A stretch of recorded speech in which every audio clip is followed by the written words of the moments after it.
VTV news Gujarati હું છું અંકુર રાવલ। સમાચારની શરૂઆત કરીએ। જૂનાગઢમાં કાર અને બાઇક વચ્ચે અકસ્માત થતા 3 યુવકોના દુઃખદ મોત થયા છે।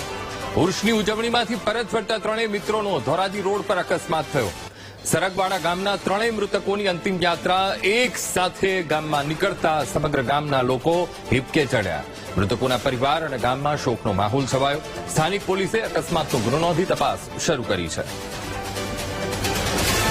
આદિત્ય સંવાદદાતા બિપિન પંડ્યા ફોન લાઈન પર। બિપિન, જૂનાગઢમાં અકસ્માતની ઘટના અને મોતનો મામલો। બિપિન, ચોક્કસથી અંકુર વાત કરીએ તો જે ધોરાજી રોડ ઉપરની જે ઘટના બની હતી તેની અંદર 3 યુવાનો સરગવાડા ગામના હતા અને 3 યુવાનોના મોત થયા છે। ત્યારે આજે નાના એવા સરગવાડા ગામની અંદર શોકમગ્ન આખું ગામ થઈ ગયું છે।